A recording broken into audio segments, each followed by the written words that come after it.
Football has been around for a long time. How long? This long. That's a picture of a duck. Shut up. First things first, what is football? Football is this thing. It is a round ball. What's a ball? Oh, for God's sake. There's one ball, 2 nets, and 22 men. And that, of course, comes to the World Freshwater Angling Fishing Championships. No. This is what the Premier League looks like, and this is what it looks like now. Have you noticed one big difference? Yeah, there's 22 teams. Oh, yeah. There was. The Premier League was formed in 1992. This came about at the end of the 1990-91 season. What season was that? No one knows. Any history before 1992 is completely irrelevant, according to Twitter. Who created the Premier League? This guy and this guy. Rick Parry and Sir John Quinton. Sir John. Look at how long his Wikipedia page is. Pathetic. Anyway, why did they change it to the Premier League? Since 1888, English football was always known as divisions. And as years went by, it went from the 1st division to 2nd to 3rd to 4th division, and that was it. With the other divisions down below. This would be over known as the scum. Who created the Football League? And 11 others. The Football League was completely fine and everyone accepted it since the dawn of time. So why did it change it? Of course, they want to make sure that the beautiful game in England can get bigger and bigger and become the best it could possibly be, and therefore making it more fairer and more peaceful for every single team to get to the top, right? No. Play the song.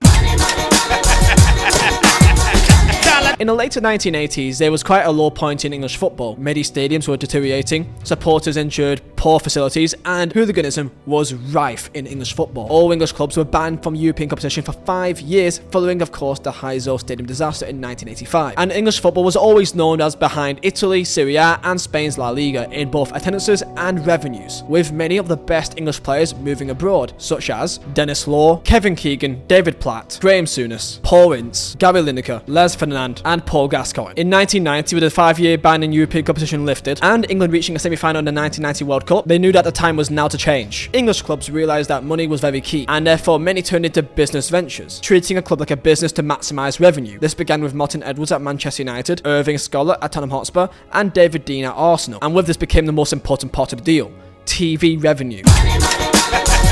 Top clubs seek to increase their power and revenue, and clubs in Division 1 threatened to break away from the Football League. Why have I said this before? And TV revenue became paramount. In 1988, with the ITV, it rose to 44 million over 4 years. However, the leading clubs took 75% of that cash, already leading to a financial disparity. The big clubs were threatened to make their own Super League. And who are these big clubs? Well, let me present to you the Big Five: Manchester United, Liverpool, Tottenham Hotspur, Everton, and Arsenal. And with this, they knew that they couldn't do it themselves, and they had to take the rest of the league with them. However, with this breakaway league, they knew that it would never have any sort of value without the backing of the FA. So, at the end of the 1991 season, a proposal was officially took place, with the incentive to bring more money into the game overall, and to challenge the 2 biggest leagues at the time, Serie A and La Liga. The Premier League, for the most part, has complete independence from the Football League or the FA, meaning that, especially commercially, they have no say in it, and many TV broadcasters went to that spot: ITV, BBC, and Sky. So who won? Sky. Of course it was Sky. They won with a bid of 304 million over 5 years, with the BBC giving the highlights package of just a little show that you may have heard of called Match of the Day. And just like that, the 92-93 year would be the first year of the FA Premier League. Let's have a look at the initial 22 teams. Oh yeah, there's 22 teams. Why were there 22 teams? Well, I don't know. Okay then, so why is it now 20? That's because of the UEFA Champions League. The UEFA European Champion Cup became the UEFA Champions League, meaning there were more games to play in the Champions League. And due to the 2 extra teams in the Premier League, it made it harder for the actual Prem clubs to add it into their schedule. So they had to go from 22 to 20 to make it a bit more reasonable to schedule in those European games. And of course, thank you for the love on my own design company, mazzoladesigns.co.uk. Link is at the top of the description as well. The best football art for your room, your office, your space, wherever you are. The most iconic football moments down below. And make sure to use code NATION for 10% off. Ladies and gentlemen, of course, as you are already well aware, the channel has been sponsored by So Rare, and so has this video. So Rare, I'm very sure you're aware of it. It is a football app where you guys go buy, sell, and trade your favorite players across the favorite leagues all around the world. And with So Rare, you can take part in free-to-play or competitive leagues. For example, in the free-to-play tournaments, you guys go and take part with your team and to win rewards with the community. There's multiple leagues, multiple competitions for each game week that you guys can go and take a team to the next level. This, as you can see, is the Horizon Union League, and I'm not doing too well. I'm doing okay with 68, and I believe there's 604 people here, right? So there's a lot of people in this league. So I'm happy to be in the top 100.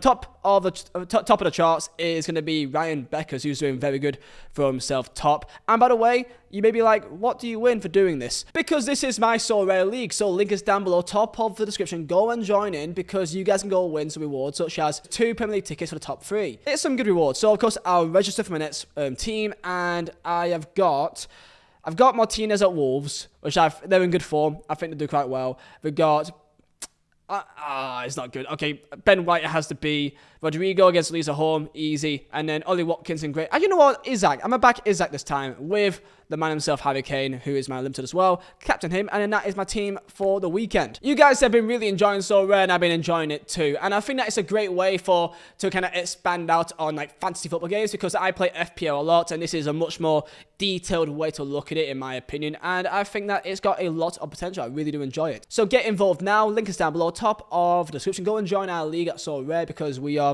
got some great rewards for you guys. And let's get straight into the video. I had a cheeky look to see that last First Division year. Leeds United was 1 year just too early to become a Premier League champion. Do you know how painful that is? So who was in the first 22 teams? Well, they're on your screen now. I'm not going to name them all because I am lazy. But Oldham Athletic in there. Yeah, I still forget that they were there either. Anyway, let's begin. The 92-93 season and the first year of the Premier League. Who won it? Yeah, it was Man United.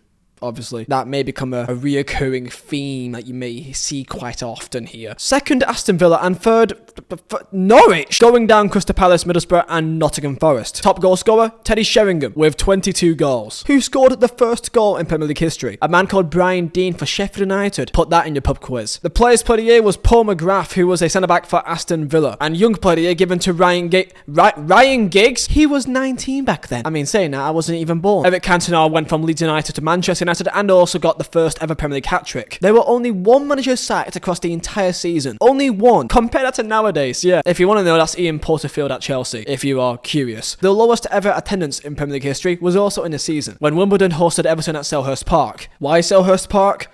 I ain't got time to say it. With 3,039 people in attendance. Yeah, I don't think that's going to be beaten. I get knocked down.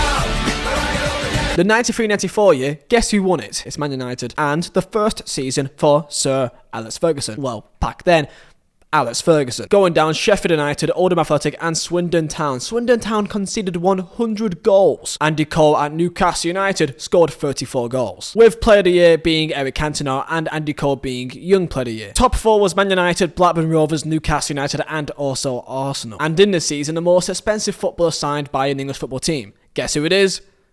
Do you know?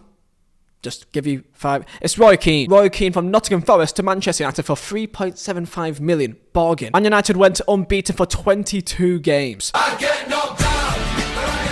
Guess who won the Premier League? Manchester United. No, it was Blackburn. Yes, I'm a Burnley fan, and yes, I will never say that again. Blackburn beat Man United to the title by 1 point on the final day. I wonder who Blackburn played on the final day. Oh, okay, that makes a lot of sense. Saying that, it wasn't all because of Liverpool, as Man United slipped up and drew 1-1 at West Ham United. Alan Shearer with a season to remember, 34 goals. And also, fun fact, back in these days, the Champions League was the Champions League, where only one team from each nation actually took part, unlike nowadays. Therefore, only first place was actually given a Champions League spot. Also, this was the last year that there were 22 teams, meaning that relegation turned from 3 to 4. And who was that unfortunate 4th team? Well, it was Crystal Palace, going down with Norwich, Leicester, and Ipswich Town. And the transfer record was broken yet again, with Andy Cole going from Newcastle to Manchester United. Was there anything? Oh yeah, Cantona karate kicked a fan. Cantona got sent off, and when leaving the pitch, got racially abused by a fan. Cantona, of course, karate kicked him, and was banned from football for 8 months. If this didn't happen, then maybe United will win another title. I get knocked down.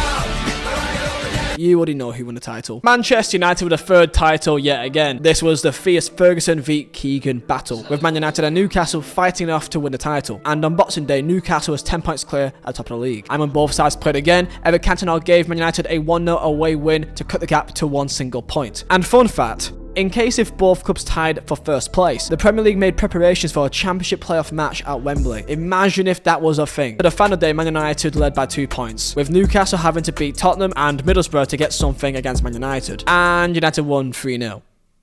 And Newcastle drew. Dennis Bergkamp was also at Arsenal, before Arsene Wenger as well, which surprises me. Going down were Bolton, QPR, and yep, Manchester City. Top goal scorer, Alan Shearer, 31 goals, no surprise there. Player of the year, Les Ferdinand at Newcastle, and Young Player of the Year, Robbie Fowler at Liverpool. And fun fact, every single manager in the Premier League was either English, Scottish, or Irish. Makes you think, how has an English manager never won the Premier League? Well, blame Alex Ferguson. 96-97 was quite boring. You know the reason why.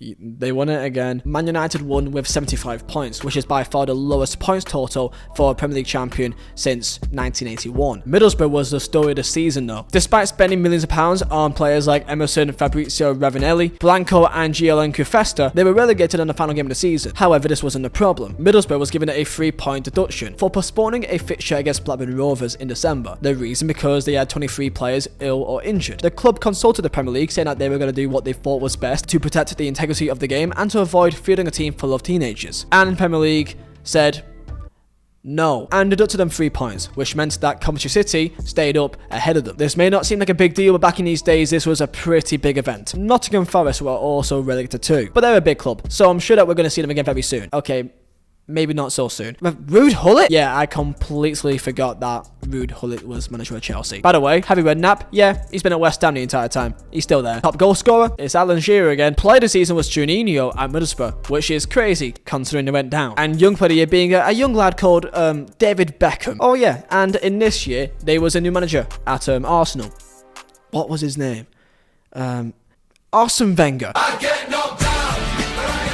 In the 97-98 year, there was a new winner of the Premier League, and that team was, of course, Arsenal. In Arsene Wenger's first Premier League year, he won the Premier League and became the second team to do the double for the second time, joining Manchester United, after winning the league title and then also the FA Cup. And also became the first manager outside of the British Isles to win a league title in England. Runners-up was obviously Manchester United, and unfortunately the 3 teams that came up from the Championship, or at the time was Division 1, all went down in Barnsley, Bolton Wanderers and Crystal Palace. And the top goal scorer, you guessed it, not Alan Shearer. It was actually joint with Dion Dublin at Coventry City, Michael Owen and Chris Sutton. Also, there was a new logo for the Premier League which had a lion's head. Another pub quiz fact for you right there. And the Premier League's foreign contingent continued to grow from several players from overseas, such as Arsenal's Nicolas Anelka, Chelsea's Gianluca Vialli and Man United's Ole Gunnar Solskjaer. But if this season can be remembered for anything, it is Arsene Wenger's Arsenal, as which we'll find out in later years. His innovative training methods and tactical approach not just revolutionised Arsenal, but will later on revolutionise the entirety of the Premier League. The 98-99 Premier League season was one of the most dramatic and memorable campaigns in the league's history. Oh really? That means there was a new winner, right? Ha ha ha. No. Manchester United won it again, claiming their 5th Premier League in the last 7 seasons. However, it did go down to a single point, finishing ahead of Arsenal and Chelsea in a tightly contested title race. The title was secured on the final day when United beat Tottenham Hotspur 2-1 at Old Trafford. Oh hi there, it's Leeds. Leeds with a very impressive 4th place finish. Charlton Athletic, Blackburn Rovers and Nottingham Forest. Oh wait, they came back again. Sorry about that. See, we're going to see Forest again, aren't we? Oh. Also, hello there. Derby County came 8th place. By the way, the entire time, guess who's there? It's Wimbledon. A team that you may not really think about now when you think of Premier League, but they were in there for like many years, and they just kind of existed until they didn't. Thanks to MK Dons. For back-to-back seasons, there were 3 people who were joint top goal scorer in Jimmy Floyd Hasselbank, Michael Owen and Dwight York. Manager of the season, Alex Ferguson again. Player of the season is York, and young player of the year is Nicolas Anelka. Chelsea were 4th place, which may surprise you considering most people seem to forget that they were still a decent team before Roman Abramovich. And West Ham in 5th place were also a great achievement, making great progress under Harry Redknapp. Good old Harry. And just like that into the 2000s, and that means that there'll be a new winner, right? No, Man United won, but not in a normal way. No, no, they won by 18 points. 18 points. Now I understand why people hate you guys. The pain and suffering that these guys must have caused people is unfathomable. Unfathomable? That's a word now. Leeds came 3rd place and qualified for the Champions League 3rd qualifying round. Leeds were actually a good team. And why were they a good team? Well, I'll tell you why. Michael Bridges. Do you even know who he is? Probably not. They also had 4 players in the team of the year in Harry Kewell, Ian Hart, Gary Kelly and Nigel Martin. I don't even know who 3 of those guys are. Top goal scorer? Oh, well, it was obviously Alan Shearer.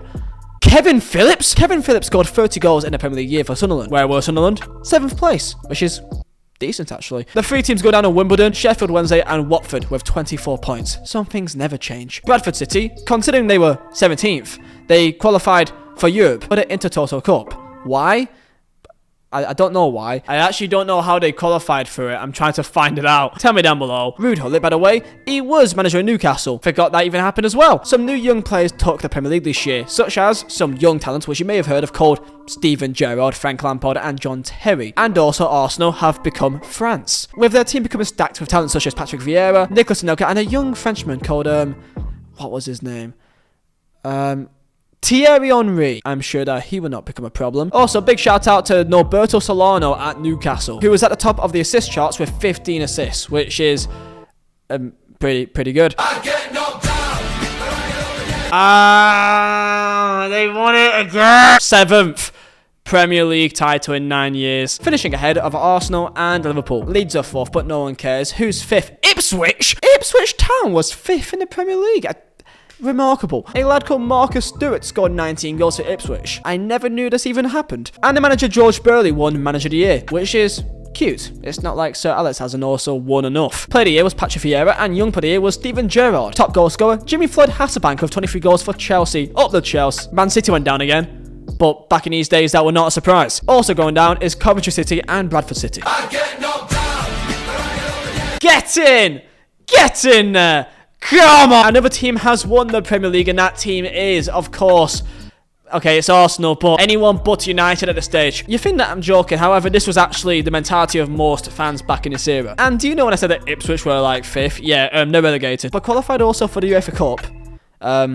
Because they were winners of the Premiership Fair Play League. I don't understand how that imagine if that was a thing now. Going down as well were Derby County and Leicester City. Back to Arsenal, they won the league by 7 points. Top goal scorer, I think you know who it is Thierry Henry, with 24 goals. And you know when I said that Arsenal are now basically France, top of the assists, another Frenchman called Robert Pires. Man United, for the first time in what feels like 5,000 years, were actually not 1st or 2nd. They came 3rd when Liverpool were runners-up. And for the first time in the history of the Premier League, all 3 teams that got promoted all stayed up in Fulham, Bolton Wanderers and Blackburn Rovers. The title was famously won at Old Trafford pretty much. When Arsenal faced Man United, Watford scored and Arsenal were confirmed Premiership champions. This year had Newcastle and Leeds being quite competitive, as Leeds topped the table at Christmas. However, the entire time, by the way, Everton are still there. I've not really spoke about them because they kind of did nothing. For the last 8 to 9 years, they've kind of always been between like 12th or 16th. Other than 1 year in 96, they were like 6th place. But other than that, they were pretty much just kind of existing. And also Aston Villa, what were they doing? Well, I'll tell you. They were always pretty decent, but never in the top 4. Always around kind of 5th place to 10th place pretty much every single year. I get knocked down. They won it again for the 8th time in 11 years, which was a remarkable achievement considering Arsenal were top of the league by 8 points by the 2nd of March. Arsenal were very good as they equaled a top flight record of 14 straight wins in a row and unbeaten for 30 Premier League games and scored in a record 55 consecutive league games, and it fell to you know who, Man United. Oh hi, it's Southampton, who qualified in Europe for the first time since 1984, going down with an awful 19 points were Sunderland, joined with West Brom and West Ham United, Bolton just staying up on the final day. West Ham's 42 points was the highest points total there were for a team that still got relegated and may still stay away for a long time. Unlucky lads. Top goal scorer, Ruud van Nistelrooy, 25 goals for Man United. However, shout out to James Beattie and Mark Viduka, who was quite good as well. Player of the Year, Thierry Henry. And Young Player of the Year was actually Jermaine Genius. Looking at the shortlist, there was the likes of Craig Bellamy, Jermaine Defoe, John O'Shea, Scott Parker and Wayne Rooney. Manager of the Year, you know who it is. And Man City qualified for Europe. Not because they were good, but because they won the Fair Play Award. I find this completely mad because I found what this actually meant. You got points for red, yellow cards, makes sense. You got points for positive play. You got points for respect towards opponents, whatever that means. Respect towards referee and behaviour of team officials. The fact that this actually got a European spot is still nuts to me. The 2003 or 4 year was pretty boring and nothing really special happened. Okay, I'll say it. Arsenal won the Premier League, but not in any normal way, but by being invincible. There you go, I said it. That's what you've been waiting for the entire time. Arsenal fans, you can now click off the video. I know you've been waiting the entire goddamn time. Arsenal, with 38 games played, won 26 and drew 12 times, with 0 losses. Winning the league, 11 points clear of Chelsea. Oh, hi Chelsea. Why are Chelsea second? Oh, you know, a team that included Damien Duff, Hernan Crespo, Claude Becker-Lele, Veron, Scott Parker, and of course, the best one of all, Glenn Johnson. Top goal scorer, Thierry Henry with 30 goals. Player of the Year, you know who. And Young Player of the Year, you know. Actually, no, it was actually Scott Parker. Also, massive shout out to the boy himself, the boy Yakubu. He only scored 16 goals, but Yakubu for me is still a hero, so big shout out to him. One important thing as well. This year was the start of something special, and what was that? It was called a top 4. Back in the good old days, we didn't have such thing as a top 6, because Man City and Tottenham, they weren't really that relevant. Top 4 being Arsenal, Chelsea, Liverpool, and Man United. As for the first time, the top 4 had both these 4 teams, and would be with these 4 teams for quite a long time, and you see that quite soon. It became so bad that the likes of Kevin Keegan said that the top 4 domers may make the Premier League the most boring but greatest league in the world. Anyway, back into this year, Newcastle came 5th, and hello, Charlton came 7th. Going down was the likes of Leicester City, which feels like for the 8th time now, and Leeds United with Wolverhampton Wanderers. You may be like, wait, Leeds going down? I thought they were pretty good. Well, they were pretty good, but if you don't know, they lived the dream. Basically, their ownership was run by morons, and they spent way too much money than what they could really afford. And when they didn't qualify for the Champions League in the previous year, then that means that they were in the complete mud. I'm sure that we'll see them again soon. You know what happened. Everton 17th and almost going down. Qualified for Europe? Well, Middlesbrough, as if you won the League Cup, you qualify for the UEFA Cup. And there was also one more European spot. But who was that to? Well, there was only 2 in Premier League, so... Millwall, who was in the Championship. Because Millwall was in the FA Cup final and he lost to Manchester United. That means that they took the UEFA Cup spot, even though Aston Villa probably should have got it. It's stupid, but that's how it used to work back in these days. I get knocked down. 04-05. This year was pretty big. Why was it pretty big? 3 words. The special one. Chelsea won the Premier League in record-breaking fashion, winning the league with 95 points. Welcome Jose Mourinho to the Premier League. I'm sure that you may have heard of him. And the top 4 had the managers in place, with Arsene Wenger, Jose Mourinho, Rafa Benitez, and Alex Ferguson. Harry Redknapp, by the way, is still in Premier League. This time, right now, is at Southampton. So, the more you know. He was at Portsmouth, but now he's at Southampton. Everton qualified for the Champions League by finishing 4th place. Wait, I swear to God they were almost down last year. Everton was 17th, and now they're 4th place. And now they're in the Champions League. What's happened, you may say? Well, David Moyes, apparently. The relegation battle was a complete banger, by the way, as it all went down to the final game of the year, with West Brom, Palace, Norwich, and Southampton all could go down with only 1 spot available. And who survived in that spot? Lo and behold, West Bromwich Albion, with one of the best survival stories in Premier League history. West Brom was bottom of the league for quite a long chunk of the year, and at Christmas were 8 points clear from safety. West Brom beat Pompey on a day, and were the first time in Premier League history to not go down while being bottom at Christmas. Arsenal's invincible record was also broke this year. Their unbeaten streak of 49 games were ended by Manchester United at Old Trafford, losing 2-0. In other news, qualifying for Europe, 2 pretty interesting teams in Bolton Wanderers and Middlesbrough. Top goal scorer, Thierry Henry.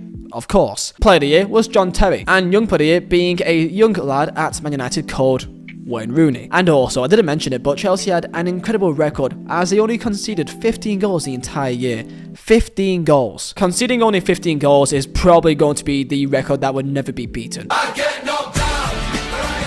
Chelsea won again. Jose Mourinho was a darling of the Premier League at this time period. And by darling, I mean no one can stop talking about him. Chelsea beat Man United 3-0 at Stamford Bridge to win the trophy. Chelsea was in the driving seat to become the champions since the start of the year, as they won 14 out of the first 16 games. They had a bit of a collapse in mid-March, but went on to win the title anyway. And the top 4 is there yet again. Chelsea, Man United, Liverpool, and Arsenal. Also, as well, if you didn't know, to qualify for the Champions League, only the top 2 is guaranteed in the group stage, while 3rd and 4th had to go through the 3rd qualifying round. In the same thing that 5th and 6th also qualified for the UEFA Cup first round, but not actually in the group stage. And qualifying for the UEFA Cup was Tottenham, Blackburn, and West Ham. Going down was Birmingham City, West Bromwich Albion, and Sunderland with 15 points. Top goal scorer, yeah, it's him again, Thierry Henry. And the most assists, may surprise you, is actually Didier Drogba, which I didn't think he had that in him. Big shout out as well to Wigan Athletic, who came 10th, which back in these days were quite an achievement. Paul Jewell doing a fantastic job there. Player of the year being Steven Gerrard, and young player of the year being Wayne Rooney yet again. Manager of the year, of course, Jose Mourinho. The 05-06 season had a big goodbye to 2 legends of the Premier League, being Alan Shearer and Dennis Bergkamp. And to shout out some teams that I've not really mentioned so far, shout out to Fulham, Portsmouth, and Middlesbrough. I just felt like saying it. After 3 years of not winning the title, United are back. Promoted teams being Reading, Sheffield United, and also Watford. Reading for the first time in their entire history being in top flight. And Sheffield United first time in top flight for 12 years. So Reading, you must have thought they went down, right? Right? They came 8th. 8th? How did he come 8th? Top 4 is always same thing. United, Chelsea, Liverpool and Arsenal. Qualifying for the UEFA Cup, Tottenham, Everton and Bolton Wanderers. Looking back, I didn't actually realise how often Bolton was actually qualifying for Europe. And also same thing for Blackburn. Came 10th, but qualified for the Intertoto Cup. I forgot what the Intertoto Cup is. Pompey, 9th place. Fair play, lads. A poor season for Man City in 14th place, but don't worry, I don't think there's going to be any Dubai shakes around. The relegation fight was tense on the final day, as 17th place Wigan and 18th place Sheffield United were joint on points, and only by one single goal and goal difference meant that Wigan stayed up in the Premier League, with Charlton Athletic and Watford going down. Incredible fact, Wigan and Sheffield United were joint on wins, joint on draws, and joint on losses. Literally incredible. But it didn't come without controversy. West Ham escaped relegation and final game of the season, with a 1-0 win over Man United, with Carlos Tevez scoring the winner. However, Tevez was subsequently found to be ineligible to play, as technically he was not owned by West Ham, but by a third party. Sheffield United then sued the Premier League and was given a 30 million compensation. Top goal scorer, Didier Drogba with 20 goals. Only 20. Shout out to Benny McCarthy at Blackburn, who scored 18. And third place is a young lad that you may have heard of called Cristiano Ronaldo. The 15,000th goal in Premier League history was also scored. Guess who scored it? You have no idea who. Marit Vols. The more you know. Players Player of the Year is Ronaldo, and Young Player of the Year is also Ronaldo. I think this is the first time that the same player won the Player of the Year and also Young Player of the Year. And the Team of the Year was stacked, as the goalkeeper was Man United, the entire back four was Man United, and the 3 players of the midfield were also all Man United. Harry Redknapp is also at Pompey. Just wanted to let you know. Yep, they won it again. The first full season of the Barclays Premier League. Who scored the first goal on the Barclays Premier League? Well, you've got it wrong, it's Michael Chopra. Who was the top 4, you may say? The same. United winning by 2 points, Chelsea coming 2nd place, Arsenal 3rd, and Liverpool 4th. And incredibly, 9 teams qualified for Europe, with the top 4, Everton, Aston Villa, Portsmouth, Man City, and also Tottenham Hotspur. The highest scoring match in Premier League history also happened in the season, as Portsmouth beat Reading 7-4. And I don't think that has been beaten, so the more you know. Promoted to the Prem was Sunderland, Birmingham City, and you've been waiting for it, Derby County. What happened to Derby? Derby finished bottom, obviously, but not in normal circumstances, but with 11 points. They won 1 game, drew 8, and lost 29. Who was that 1 game they won? Newcastle. How bad must you be? A record, obviously, of the lowest points total in Prem history, and very highly that will ever be beaten. On a final game of the year, Man United beat Wigan Athletic 2-0, while Chelsea drew 1-1 to Bolton Wanderers. The title race went right to the wire, as Man United and Chelsea were both joint on 84 points. United faced Wigan away, while Chelsea had Bolton Wanderers. And United beat Wigan 2-0, and Chelsea drew to Bolton 1-1, therefore crowning Man United their 10th Premier League title, and also 1 title below Liverpool, who had 18. There was also a good dogfight to the final day between Bolton, Fulham, Reading and Birmingham, and in a rare occasion all 3 teams scrapping all won on the final day, with Reading beating Derby 4-0, Birmingham beating Blackburn 4-1. However, Fulham beat Portsmouth 1-0, meaning that Fulham survived by goal difference ahead of Reading by having 3 goals better. And also on the last day, Middlesbrough beat Manchester City 8-1. And one more notable thing as well, the Premier League topped the UEFA official ranking list, overtaking La Liga for the first time in over 2 decades. This was largely due to the fact that both Man United and Chelsea reached the Champions League final. Golden Boot, who did it go to? You know who he went to, Cristiano Ronaldo. And if you want some throwbacks, I'll give you some names here. With 24 goals, Fernando Torres and Adebayor, Roque Santa Cruz and Ben Johnny. Ben Johnny, what a boy. Manager of the Year, Sir Alex, of course, for the 8th time. Player of the Year, Ronaldo, of course. Young Player of the Year, Cesc Fabregas at Arsenal. But yeah, seriously, Derby, how can one team be that bad?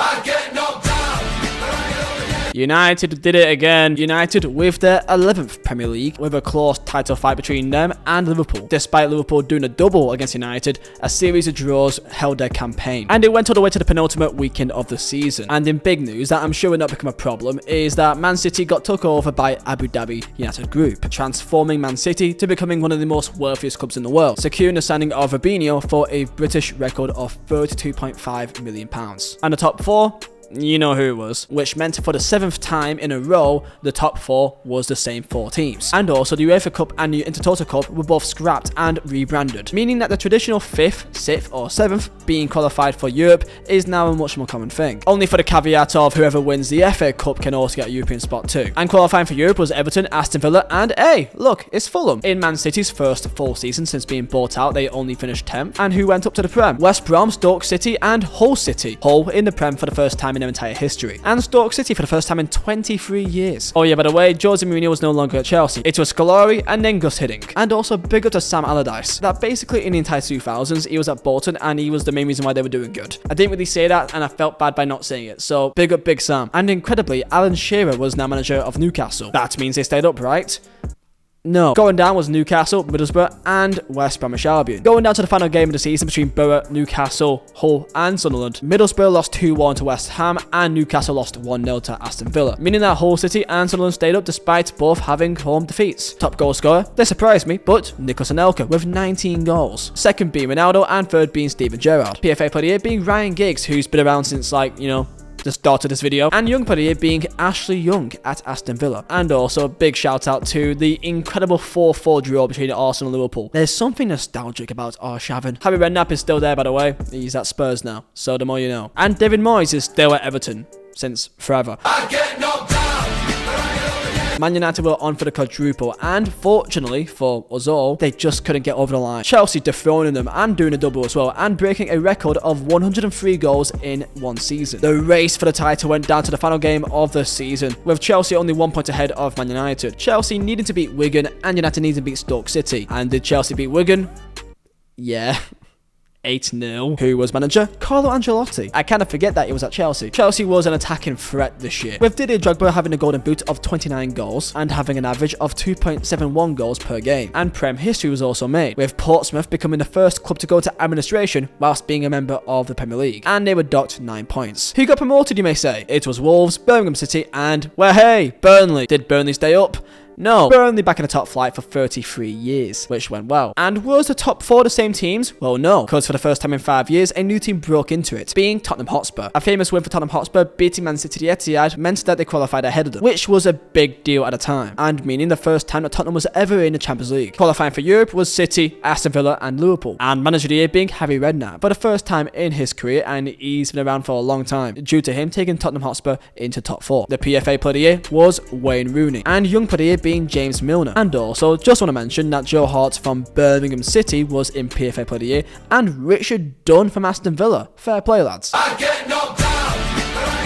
Yeah, United are back. United won again, and I'm not going to act surprised. Winning their 12th Premier League title, they secured a title with a 1-1 draw away at Blackburn Rovers, and making their 19th English League title, tying with Liverpool. There were some rule changes for the Prem too, including a homegrown players rule, which aimed to encourage the development of young footballers at Prem clubs. And there were one new team to the party. Everyone welcome, Blackpool, coming to the Prem for the first time in 39 years. And of course, Newcastle and West Brom went up as well. This year also marked the first time that Man City broke into the top 4. Finishing third place joint with Chelsea. This may become a problem. Qualifying for Europe was Spurs, Fulham, and Stoke City. Stoke City qualified as they were the FA Cup runners-up. Also, Birmingham City, they also got into Europe too, after being relegated. The cup rules are so crazy, man. The 2010-11 relegation scrap was fantastic, with all Blackpool, Birmingham, Wolves, Wigan, and Blackburn all at risk of going down. Blackpool needing a win at Old Trafford, with Birmingham City also needing a result against Spurs. Wolves and Blackburn played against each other, and Wigan played Stoke on final day. For many people, this is remembered as the best title fight in Premier League history. Blackpool, despite being ahead at Old Trafford, sadly lost a game and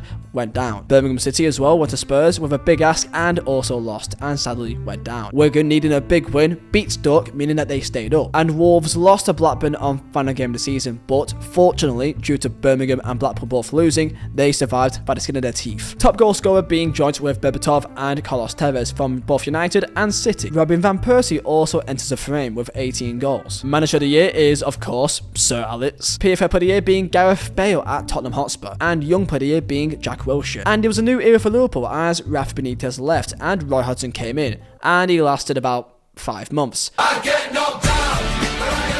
Yeah, I think you know how this one ended. When Man City were bought out by Abu Dhabi ownership, there were always many questions of would they be able to ever beat their rivals. Of course, being Man United, who were at a time unstoppable. City, known by many of their fans to be known as being typical City and by dropping the ball when it matters the most. That is why when the final game of the season came, when both Man City and Manchester United were both in a title fight. City had relegation threatened QPR, and United had to beat Sunderland away. They were both joint by points, by wins, by draws, and by losses, but by by goal difference, City had an edge, being ahead by 8 goal difference. Despite City being 2-1 down by the 90th minute, they somehow made the remarkable comeback that I think you all very well know by the famous Sergio Aguero moment, winning the title with almost a last kick in the final game to win their first ever Premier League title and the third ever English title in their history, overthrowing their dominant and fierce rivals in Manchester United. And I remember reflecting back that most people was really happy to see a new team win the title, because in this period it was really anyone else but Man United, it felt like, and also a new Prem record of the first time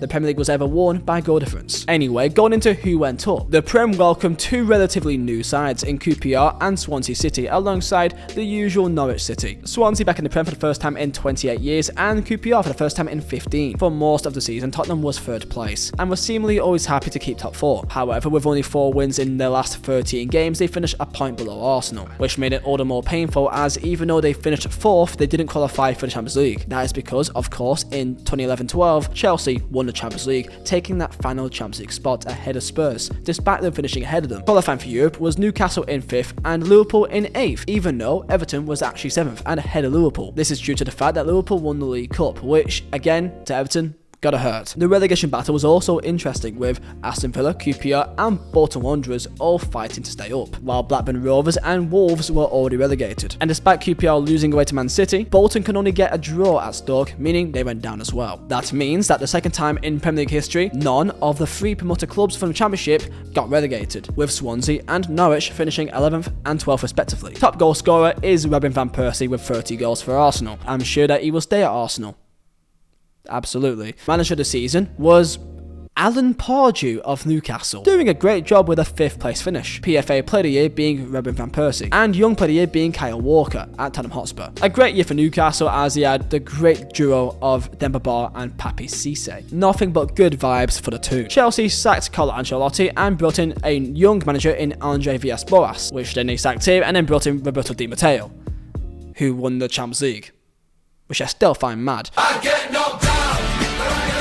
Remember Robin van Persie? Well, he got a Guard of Honour at Arsenal, while winning the league for Manchester United. United with their 13th Prem title after beating Aston Villa 3-0 at Old Trafford. They completely dominated the league this year, winning by 11 points. And was the end of an era, as this was the last year for the great Sir Alex Ferguson. The 3 teams going up to the Prem were 3 teams that you've seen quite a bit now, in Reading, Southampton and West Ham United. And sadly, QPR and Reading were relegated with quite a bit of time to go. The battle for relegation was a fierce one up until the final day. The relegation battle were between Wigan, Sunderland, Newcastle and Aston Villa, with also Southampton too. However, sadly, Wigan going down, but they did end up qualifying for Europe, as they did win the 2012-13 FA Cup this season, so congrats lads. Luis Suarez also popped up this year with some great moments, especially over his demolishing over Norwich that feels like the 5th time. Qualifying for Champions League, United, City, Chelsea and Arsenal, with Spurs only 1 point behind Arsenal. Big shout out to Everton this year, which finished 6th place, and also the recent new boys Swansea after their 2nd year being 9th place and also winning a League Cup, qualifying for the Europa League 3rd round. I still cannot believe that Wigan were in a group stage of the Europa League. Rubin Kazan, Maribor and Zulte Waregem, they beat Maribor.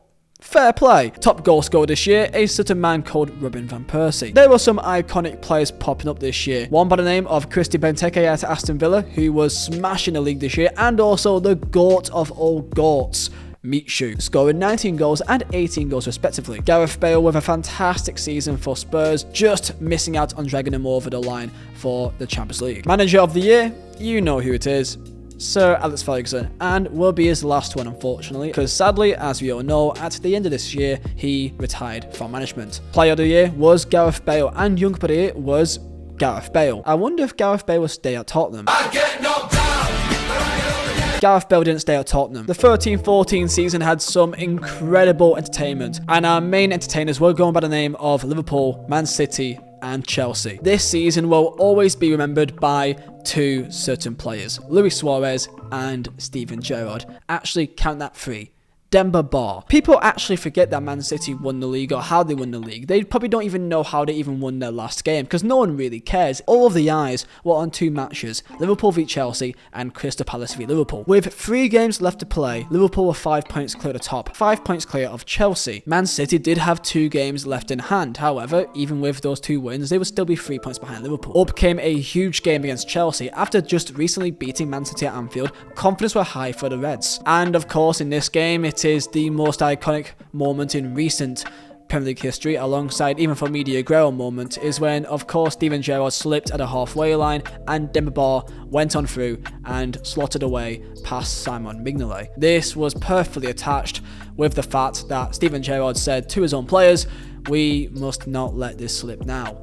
That is truly painful. The next game, Liverpool went on to Crystal Palace and they went 3-0 up. But in an incredible fashion, Palace managed to form a comeback and draw the game 3-3. Liverpool well and truly bottled the league in one of the most incredible circumstances. And with City keeping up their form, they beat West Ham United 2-0 on the final day. Despite Liverpool beating Newcastle United on the final day means nothing. Luis Suarez and Sturridge had a fantastic year with 31 goals and 21 goals respectively. Some iconic players for this year was Yaya Toure at Man City scoring 20 goals and being 3rd place in the top goal scorer chart, which is incredible for a player that typically isn't a striker or even really isn't a forward player. Some iconic players were the likes of Lukaku at Everton, Joe Rodriguez, and the most important one with 16 goals, Wilfred Boney at Swansea City. Of course, 3 teams got promoted and we got 1 new boy for Premier League, and that is Cardiff City. How you doing, boys? First time back in the top flight for 51 years, with Hull City and Crystal Palace joining the party. Who was the manager at Cardiff City?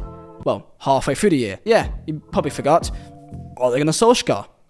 The more you know. Looking over to Manchester United, and they had quite a poor season after having about 2-3 decades in the top 4 guaranteed. They finished 7th place in a collapse of a year. After the loss of Sir Alex, no, he's not dead, he just retired. The man chosen to replace him by the man himself was indeed David Moyes, and he had a complete tragic year. A year that, looking back, will be something that Man U fans would have to get used to. Finishing 7th place and being 22 points behind 1st place Manchester City, and outside of any sort of European competition for the first time in I don't even know how long. One of the most impressive teams were Everton, finishing 5th place and qualifying for the Europa League group stage, thanks to Roberto Martinez with Lukaku and Barkley and co. Big shout out to Stoke City too, as I didn't really speak about them that much, but they had again another stable year, 9th place, and I feel like I haven't said much about them yet, so there you go, boys. The 3 teams going down this year was Cardiff, Fulham and Norwich.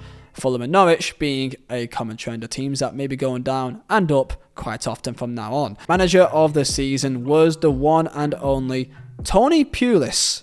Tony Pulis won Manager of the Year. Wow. A certain young manager called Maurizio Pochettino was having a great time too, finishing 8th place, with some great players such as Adam Lallana, Luke Shaw and Jay Rodriguez. And here's the update for where is Allardyce? Well, he's at West Ham. I've got not much else to really say to that, really. I get knocked down. Ladies and gentlemen, we're back. No, not the winners Chelsea, but Burnley. Where hey, Chelsea walked to the Premier League in a emotional fashion, bringing back Jose Mourinho, and it was absolutely sensational. With an iconic duo of Diego Costa and Eden Hazard, with only 3 losses all year, they walked to the league title. With Man City 2nd, Arsenal 3rd, and Man United making their way back up with a 4th place finish, thanks to the new manager, Louis van Gaal. Mauricio Pochettino has also just joined Tottenham Hotspur, and Neil Warnock went to Palace, and then got sacked about 5 months later. What happened to the relegation battle? Well, Burnley went down, which is quite frustrating. The relegation battle went down to the final day with Hull City, Newcastle 2. Hull City had to beat Manchester United to stand a chance, and sadly they drew 1-1. Newcastle stayed up after a 2-0 win against West Ham with an incredible and emotional goal by Jonas Gutierrez, who survived cancer early that year. The final day also had one of the most incredible results I've seen in recent years, and that was Stoke City 6, Liverpool 1. In what was Steven Gerrard's final game, it was an incredibly embarrassing way to go out. Leicester City also caused what is seen as one of the greatest ever escapes. After being bottom at Christmas and almost looking dead and buried, they brought back one of the most incredible comebacks in recent Premier League history. The only one really competing against it is the one from West Bromwich Albion. Out of their last 9 games, after only winning 4 times all year, they won 7 out of the last 9. And despite looking a sure thing to get relegated, they finished 14th and were cleared a drop by 6 points. One of the best stories this year in the Premier League was by Southampton, Swansea and Stoke yet again. Southampton in 7th place and qualifying for Europe League football. A fantastic job was being done down at the Saints by the man in charge, Ronald Koeman. One of the best players was a man which has got a lot of Premier League, the streets won't forget vibes. Graziano Pella. Shout out to some fantastic players this year that will stay in my memory. Charlie Austin at QPR scoring 18 goals and Saido Berahino scoring 14 for West Bromwich Albion. Top goal scorer this year being Sergio Aguero and a young lad called Harry Kane that scored 21. I wonder if we're going to see him anytime soon. Manager of the year was Jose Mourinho at Chelsea. Player of the year being Eden Hazard and young player of the year being Harry Kane at Tottenham Hotspur. Chelsea cleaned up a lot of the plaudits. And a nice surprise in the team of the year was Ryan Bertrand of Southampton as left back. What a completely normal year. I'm sure that Chelsea, United, Liverpool or Arsenal will win the league again. I'm sure of it. I get knocked down. What the f? Leicester has won the league. Leicester has won the league. Leicester has won the Premier League. Leicester City has won the Premier League. Leicester City, despite being dead last in March last year and having to win 7 of their last 9 games to even stay up in the first place, they have won the Premier League. To say that this was insanity is an understatement and is, without a shadow of a doubt, the greatest achievement in Premier League history. Full stop. And maybe I want to say the best achievement in football history at this stage, because this will never be repeated ever again. Nigel Pearson was at Leicester but left at the start of the year, and an Italian with some pedigree called Claudio Ranieri took charge, with some new signings at the likes of Riyad Mahrez and N'Golo Conte joining the current in form Jamie Vardy, formed some of the best partnerships that we've seen in Premier history, winning the Premier League for the first time in their 132-year history with 2 games left to spare, after Tottenham failed to beat Chelsea at Stamford Bridge. Praised as the Battle of the Bridge, a certain Eden Hazard goal gave Leicester the title on that day. Never forget, at the start of the year, Leicester was odds on to get relegated yet again, with 5,000 to 1 odds, and completely changed how betting odds is being seen for the future. A record was also broke this year after Jamie Vardy scored 11 games in a row after scoring against Man United and surpassed Ruud van Nistelrooy's record with 10 games in a row of a goal. In reality, I should probably just cover this entire year with Leicester, and I probably should, but you're here for more of a review, so I will provide. We saw a new team to the Prem, and for the first time ever in their history, in Bournemouth, joined with Watford and Norwich City. You're going to notice Norwich City going down a few times now. Getting relegated this year was Aston Villa with 17 points, only scoring 3 goals this year and being by far one of the greatest disappointments in recent Prem history. People foresaw Aston Villa to have a poor time, but not in the way that we see here, as it was the first time they've been relegated since 1987, and they were joined as well by Newcastle United and Aston Villa both being sent down at the same time, and being sent down in a painful way by their arch rivals Sunderland. Jose Mourinho was sacked at Christmas and Gus Hiddink took place. Brendan Rodgers was also sacked this year at Liverpool, and a man by the name of Jurgen Klopp showed up. I wonder if we'll see him again. One of the weirdest stories this year was the collapse of Chelsea. Despite having the longest unbeaten run of 15 games, they finished the year 10th. People believe that Chelsea just refused to play for Jose Mourinho, hence why he was sacked at Christmas, as Eden Hazard, who last year was the player of the year, failed to score a single goal in that season until April, and breaking the record for the lowest finish ever by a Premier League title holder. In fairness, the quality for this league was pretty poor, as Man City were also in a bit of a transitional period, as plans were being made for a new man on the horizon to replace Pellegrini. We will hear about him soon. For the title race, it was really only Tottenham Hotspur that was really leading a charge with Leicester, and unfortunately, due to poor form at the end of the year, they in fact finished 3rd and behind Arsenal again. A team that does get forgotten about though is Southampton, as they did have a fantastic year yet again, finishing 6th place, thanks to some great management by Ronald Koeman yet again. Shout outs to the honourable streets we never forget players, such as Ighalo for Watford with 15 goals, Jermaine Defoe for Sunderland with 15 goals, and also let's count Troy Deeney as well. Lukaku had a fantastic year for Everton, scoring 18 goals, and top goal scorer was indeed Harry Kane with 25, with Aguero and Jamie Vardy just below 24. Manager of the year was obviously Ranieri, player of the year obviously was Jamie Vardy, and young player of the year was a young lad over at Tottenham in Dele Alli. And how can I forget another streets will never forget player that has been doing very well for West Ham and qualifying for Europe, by the name of Dimitri Payet. What a season he had. So with some expectation on Leicester, can they go on to win the title again, or at least come top 4? I get knocked down, but I get up again. They almost got relegated. I remember very well that there was some great fear at Leicester halfway through the year being near the bottom of the table. However, they did survive, obviously, quite comfortably and came 12th place. Winning the Prem this year was Chelsea Chelsea? Chelsea came 10th last year after winning the league, and now they've won the league again. So they went from 1st to 10th to 1st. Welcome to Chelsea. A new man was in town at Chelsea, and it was another Italian that won the league by Antonio Conte. And also there was a new fresh look for the Premier League with a complete new rebranding called the Premier League, which is not that hard to think of, with the iconic purple line and the kind of like zigzag pointy like branding that he got, and it's quite iconic now that I think of it. Conte's Blues took charge across the entire year and won the league with 2 games left to go. Diego Costa and Eden Hazard showed up yet again. Tottenham Hotspur also had a great year, finishing 2nd place, and some of their young players were really coming to their maturity now, with Christian Eriksen, Moussa Dembele, Harry Kane, Dele Alli. Times were exciting for Tottenham Hotspur as they only came 2nd, but yet again was quite threatening, only losing 4 times all season. Man City only came 3rd. That was seen as a disappointment due to the new man in charge in Pep Guardiola. This was seen as a transitional year for Man City as they still had a lot more to do and to get players into their system. Finishing 4th was Liverpool as well. That finished 1 point ahead of Arsenal, and Man United finished 6th and qualified for the Champions League thanks to winning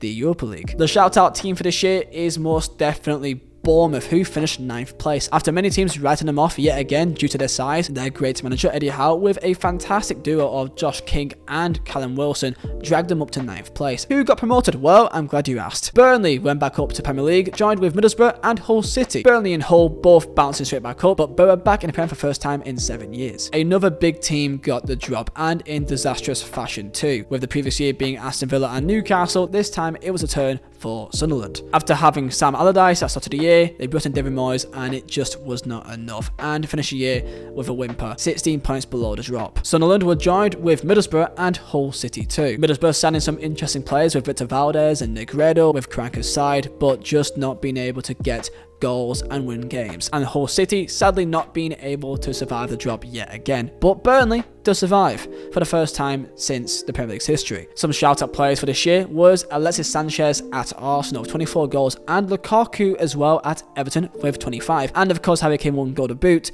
with 29 goals, but you probably expected that. Zlatan Ibrahimovic was also at Man United for their current side. Who's in charge, you say? Jose Mourinho took charge at Manchester United with a new era and a new idea. Can United get back to where they belong with a record signing of Paul Pogba from Juventus too? So the streets will never forget this time Josh King and Christian Benteke at Palace. Manager of the year was Conte, and player of the year was Kante, and young player of the year for the 2nd time in a row was Dele Alli. Jurgen Klopp is still at Liverpool, and they're starting to grow quite a decent team, qualifying back for the Champions League with the likes of Sadio Mane, Roberto Firmino and Felipe Coutinho. One to keep an eye on, not like I already know what's going to happen. I get knocked down, but I get up again. After Pep Guardiola decided to stop taking the absolute mick and actually took the Prem serious, Man City went on to win the league. Man City went on to win the league by 100 points. First time ever in Premier League history that a team has won by 100 points, 3 digits, and the famous Centurions. After only losing twice all season, scoring 106 goals with a plus 79 goal difference. Fair to say that no one else stood a chance. City's team was at complete full force with Sergio Aguero, Raheem Sterling, and Leroy Sané tearing up the league week by week. Vincent Kompany, David Silva, the icons of the Premier League as well, completely dominating. Some may say that this is the best Premier League team in history, and for me personally, statistically, I think it is. In the top 4 was Man United, who came 2nd place with a Jose Mourinho finish, doing quite well, but you just can't beat City this year. Tottenham Hotspur came 3rd, still keeping their good form, and Liverpool as well, qualifying for the Champions League in 4th place. The surprise team of the season was indeed Burnley. Get it? I can actually speak about Burnley and not feel like I'm forcing it in. Burnley was by far the surprise team of the year, other than, of course, 100-point City, finishing 7th place and qualifying for Europa League football. The 3 promoted teams had some new boys in there as well. Of course, Newcastle came up, which we all know very well about, and 2 new teams as well for the first time in Premier League history: Brighton and Hove Albion and Huddersfield Town. Huddersfield being a massive shock being back in the top flight, and many people were seeing them to get sent down immediately, potentially beating that Derby record. However, they surprised many people against all odds and stayed up in a reasonably comfortable fashion too, finishing 16th place, 4 points above the drop thanks to great work from Wagner. And Brighton and obviously Newcastle stayed up too, therefore becoming the first time since 2011-12 season where all 3 promoter sides stayed up. Relegation battle went down to the penultimate game of the season, with Southampton and Swansea up against it, with Stoke City too. West Brom went down bottom, but only by 5 points. There was a huge game on the penultimate game where Southampton played Swansea City, and a Gabbiadini goal away at the Liberty gave Saints the 3 points and their survival. A huge game that year. And the Premier League had a new king in charge by the name of Mohamed Salah, in his first season in the Premier League, breaking a record of scoring 32 goals in one season, which, considering he's not a natural number 9, he's more of a forward winger, inside forward kind of player, that is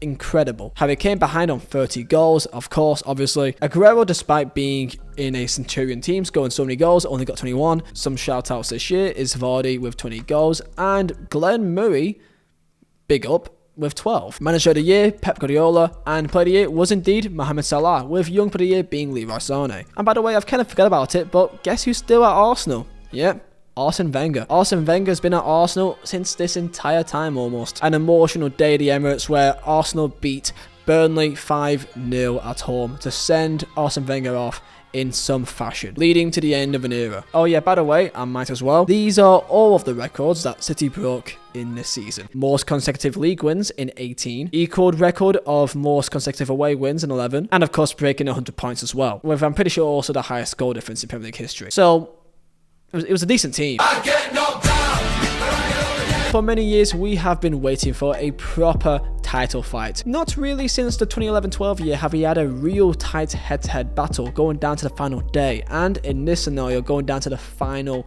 few minutes. This year was dominated by Man City and Liverpool. Man City and Liverpool going back and forth and pretty much winning every single game, it felt like, for the large chunk of the year. Liverpool being extremely unfortunate as they finished the league with 97 points, that which almost in any other season other than this and the previous Centurions would win the league. Liverpool's only loss in this entire year was to Man City, and that was a 2-1 loss away at the Etihad. This game was incredibly pivotal considering there was a goal line clearance by John Stones that was fractionally still in the line. Despite Liverpool winning 10 of their last games in a row, a 0-0 draw against Everton was enough to stop Liverpool winning the league. On the final day, Man City beating Brighton 4-1 away. A fantastic title fight of 2 incredible teams that we thought we would never see ever again until, you know, last year. 3 teams came up to the Premier League in Wolverhampton Wanderers, Cardiff City and Fulham. However, the surprise team for this year was indeed Wolves, who immediately shot up the table at first time of asking and finished 7th place, taking that final Europa League spot and getting European football. A fantastic job by Nuno and their star striker Raul Jimenez and their main midfield maestro in Ruben Neves. However, sadly for both Cardiff and Fulham, they would go down. There wasn't too much of a title fight, Cardiff being sent down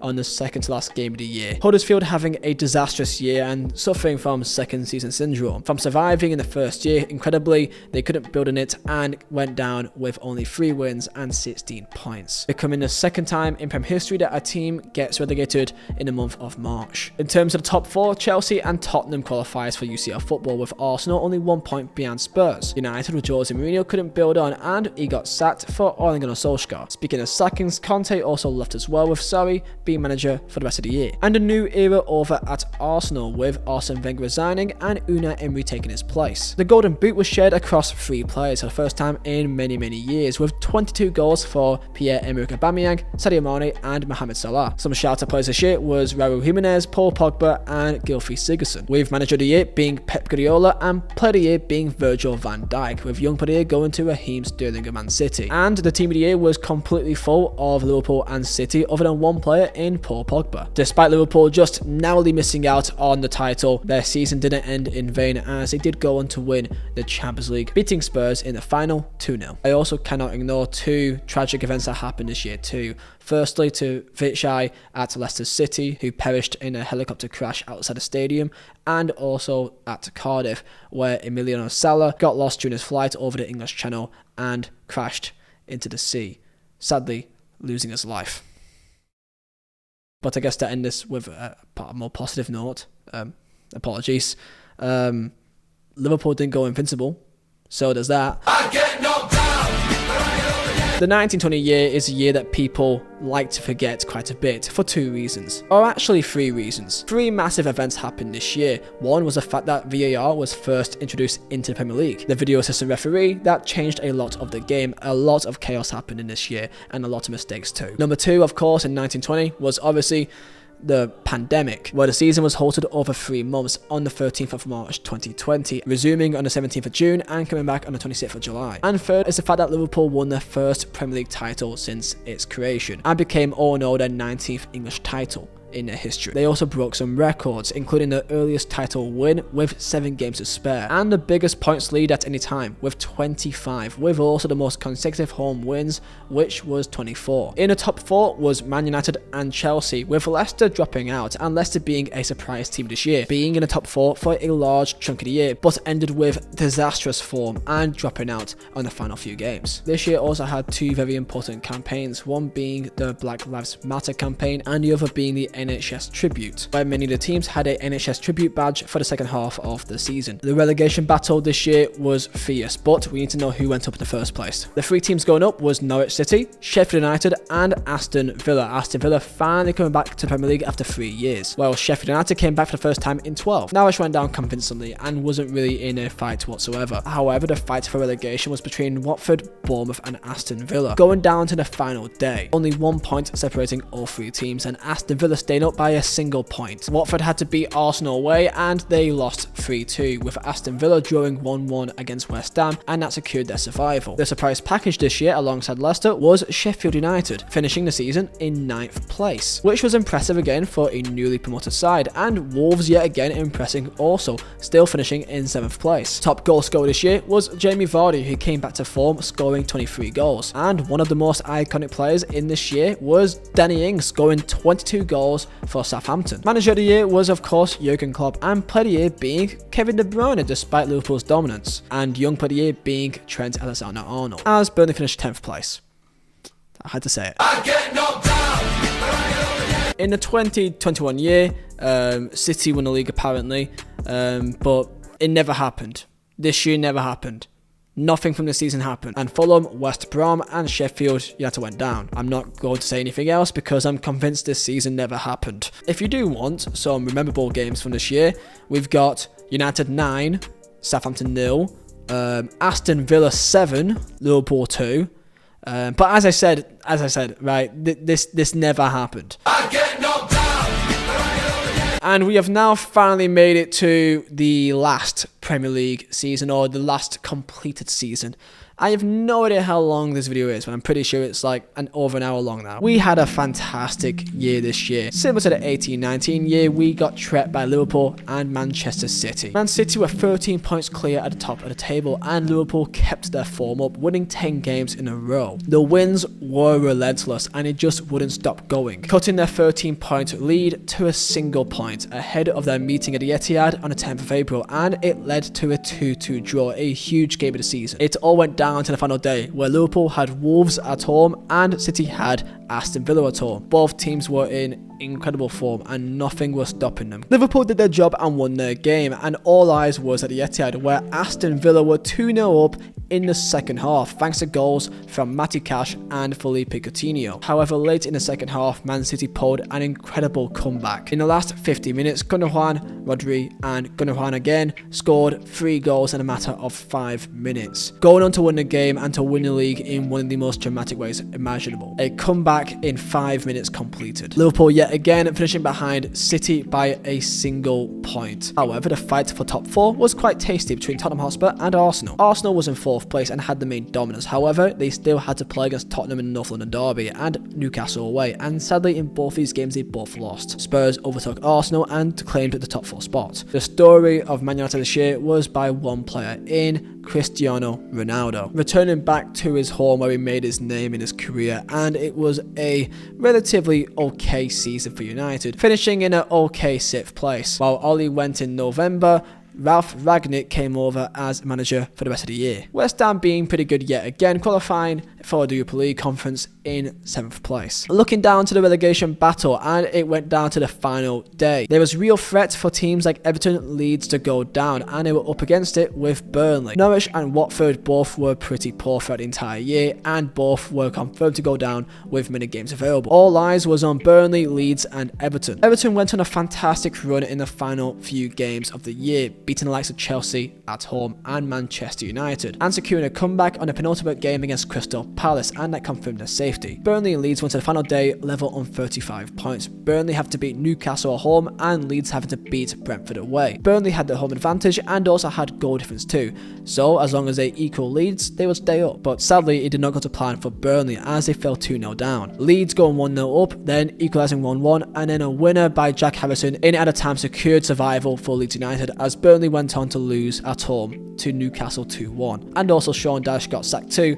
which is also a bit of a shame as well. A record was also broke too, with Norwich going down yet again. They also broke a record of the worst goal difference since Derby County in 07-08. Golden Boot was shared yet again between Mohamed Salah and Heung-min Son at Tottenham Hotspur. Ronaldo came back, scoring 18 goals, which is respectable. Manager of the year being Jurgen Klopp, Player of the year being Kevin De Bruyne, and Young Player of the year being Phil Foden yet again. And ladies and gentlemen, that is it. That is the entire history of the Premier League up till this season.